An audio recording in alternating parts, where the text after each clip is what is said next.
Holding space is about showing up authentically and creating safety in the moments that matter most. From parenting littles to navigating friendships and partnerships, I reframe tantrums, conflicts, and messy feelings as invitations to connection. I'm Julia Clark, a psychotherapist and play therapist with over 30 years of experience walking alongside children, families, and the people who care for them. Each episode explores the building blocks of emotional literacy, co-regulation, and boundaries, while honoring the intergenerational stories we carry within. Blending science with lived wisdom, I believe growth is playful, healing is possible, and we are all learning together.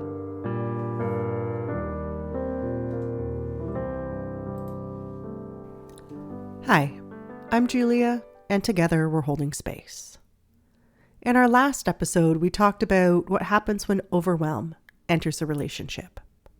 How quickly couples can get pulled into a cycle where one partner moves towards connection and the other pulls away to cope. And underneath that cycle was a shared question. Are you there for me? Today, I want to stay in that space, but zoom in on one of the most common moments that keeps that cycle going. Defensiveness.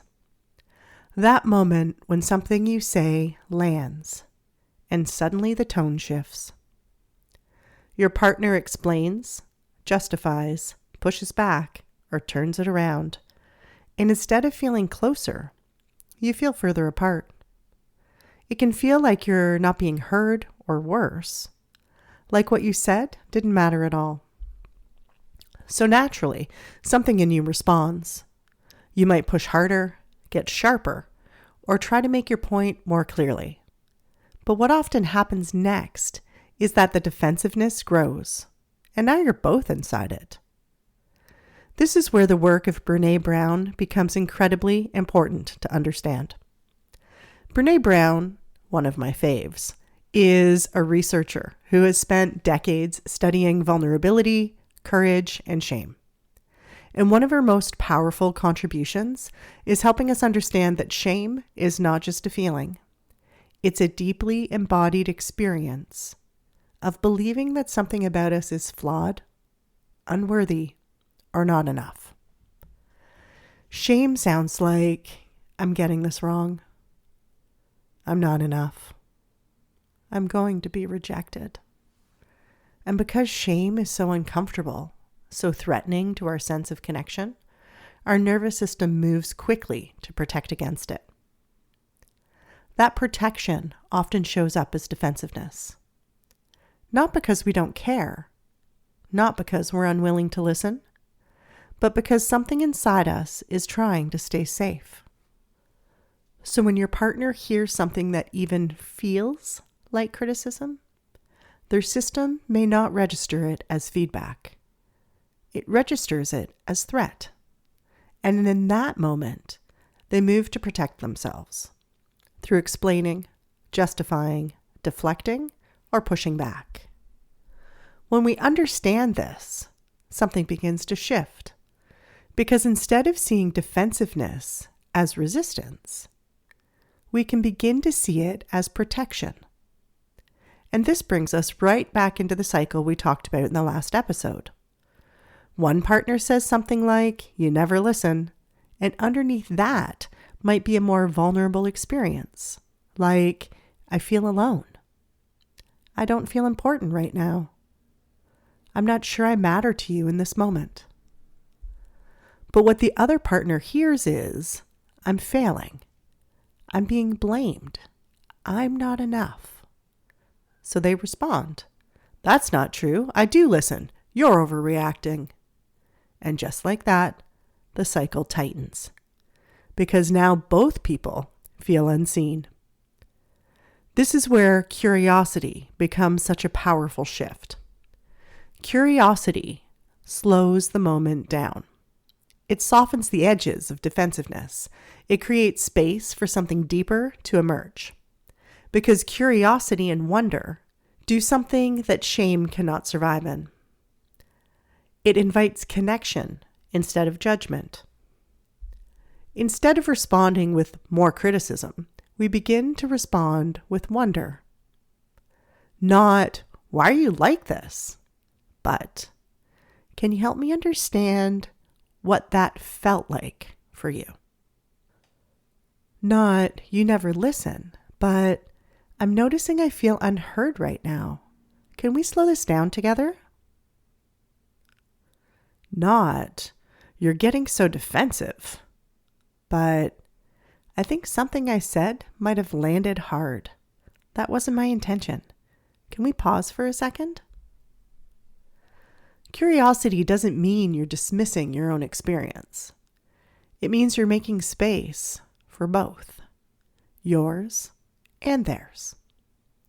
And this is what begins to shift in the cycle. Because instead of one person pursuing and the other withdrawing, you're both turning toward the moment with awareness. A couple once shared how quickly their arguments escalated. She would bring something up, he would get defensive, she would push harder, and he would shut down. Over and over again. When we slowed it down, we noticed something subtle but important. The moment defensiveness appeared was the moment both their nervous systems felt unsafe. Not one, both. So instead of trying to fix the argument, we focused on that moment. She practiced softening her entry point. I want to talk about something, and I'm noticing I feel a bit vulnerable bringing it up. And he practiced noticing his internal reaction. Instead of immediately responding, he would pause and say, I can feel myself getting defensive. I think I need a second to understand what I'm feeling. And just like that, something shifted. Because defensiveness was no longer invisible. It was named.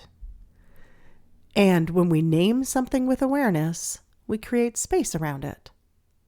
This is where curiosity becomes the bridge. It moves us from reaction into understanding. But this doesn't mean it's easy. Because in those moments, in our own nervous system, it's activated too. You might feel hurt, dismissed, or frustrated. And curiosity can feel like the last thing available to you. This is where we come back to self-awareness. Can I notice what's happening in me without immediately acting from it? Can I stay connected to my experience while making space for yours? This is the real work. And it's the same thread we've been following through the last 2 episodes. Attunement, presence, staying connected inside difficult moments. Because beneath defensiveness, just like underneath withdrawal or pursuit, it's the same question.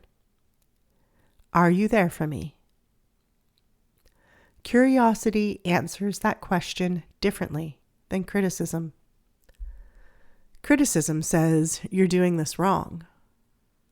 Curiosity says, I want to understand you.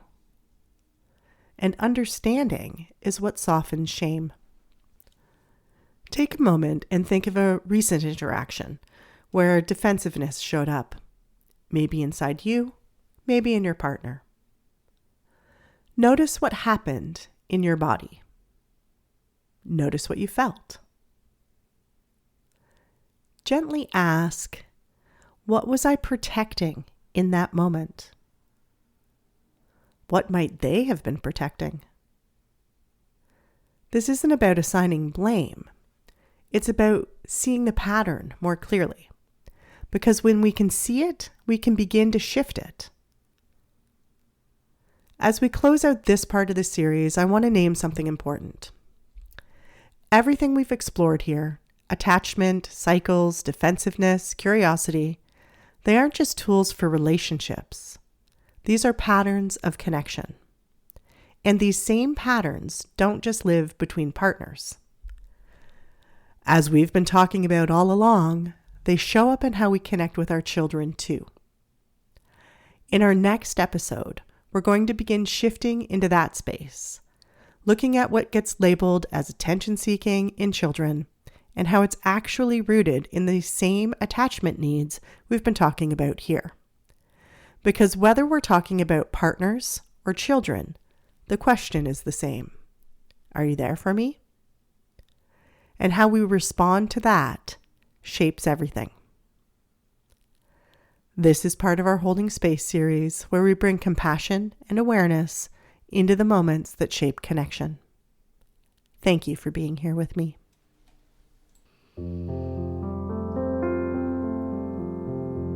If the content of this podcast really resonated with you and you'd like to go even deeper, I'd love to invite you to step into this work more fully. Beyond the podcast, there are many ways that we can connect. Individual therapy for your child, parent coaching or support for yourself, and deeper I Am sessions that explore intergenerational patterns. Additionally, I also offer webinar workshops and weekend retreats for parents, classes, intensive trainings and supervision for therapists, and large group presentations for educators or school presentations. Each are designed to help us hold space for the next generation of children in safe, attuned, and meaningful ways. You can learn more and explore what fits best for you at clarity.family.